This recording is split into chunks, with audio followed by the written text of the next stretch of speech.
आपने बांग्लादेश के अंदर हुए अत्याचार को देखा होगा। कांग्रेस मौन, समाजवादी पार्टी मौन, टीएमसी मौन, आरजेडी मौन, अन्य दल मौन। केवल भारतीय जनता पार्टी ने कहा था कि बांग्लादेश के हिंदुओं पे अत्याचार नहीं होना चाहिए। ये बांग्लादेश में हिंदू कौन है? बहन और भाइयों, ये सभी दलित हिंदू है, दमित हिंदू है।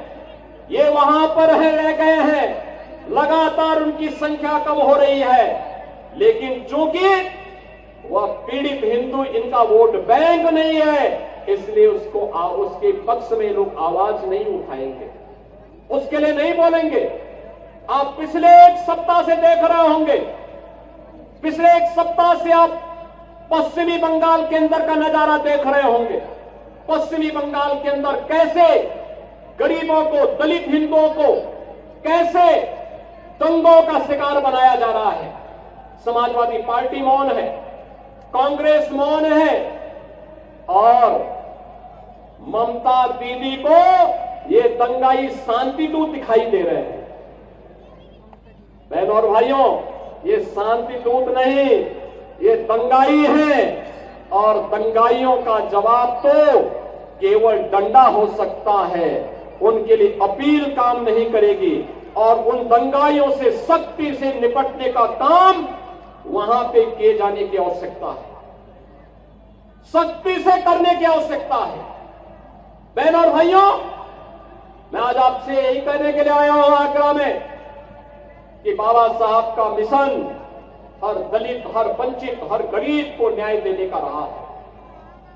अन्याय चाहे वह बांग्लादेश के अंदर हो या पाकिस्तान के अंदर, या फिर किसी अन्य किसी भी स्थान पर, उसके खिलाफ आवाज उठनी चाहिए, अन्याय के खिलाफ आवाज उठनी चाहिए। ये बाबा साहब की प्रेरणा रही है। संगठित होकर के आवाज उठनी चाहिए, ये बाबा साहब की प्रेरणा रही है। और उसी प्रेरणा के लिए आज आप सबका आह्वान करने के लिए मैं आपके बीच आया हूं। सरकार आपके साथ होगी, आपके सुख दुख में शायद दो डबल इंजन की सरकार सहभागी बनेगी। सरकार आपके हितों के लिए संगठित करने के लिए पूरी प्रतिबद्धता के साथ कार्य कर रही है, आगे भी कार्य करेगी। बाबा साहब के सपनों को साकार करने का कार्य प्रधानमंत्री मोदी जी के नेतृत्व में ये डबल इंजन की सरकार पूरी मजबूती के साथ खड़ी होकर के करेगी। और उसी को ध्यान में रख करके आज मैं कहना चाहता हूं, जो लोग कह रहे हैं कि उनके लिए, कुछ लोग कह रहे हैं कि उनके लिए संविधान से बढ़कर के शरीयत है, तो मैं भी उनसे कहना चाहता हूं कि भारत तो बाबा साहब के द्वारा बनाए गए संविधान से चलेगा। जहां शरीयत का कानून लागू होता है उनको वहां जाना चाहिए। भारत के अंदर भारत की व्यवस्था बाबा साहब के द्वारा बनाए गए संविधान से ही आगे बढ़ेगी, और यह हम सबको दृढ़ भाव के साथ कार्य करना होगा। ऐसा नहीं कि बाबा साहब को लालच न दिया गया हो।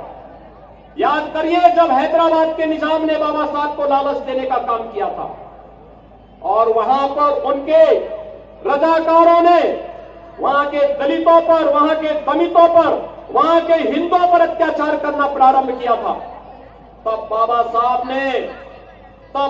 साहब ने बहुत स्पष्टता के साथ हैदराबाद रियासत से जुड़े हुए सभी दलितों को, वंचितों को और हिंदुओं को पत्र लिखा था, और उनका आह्वान किया था कि किसी भी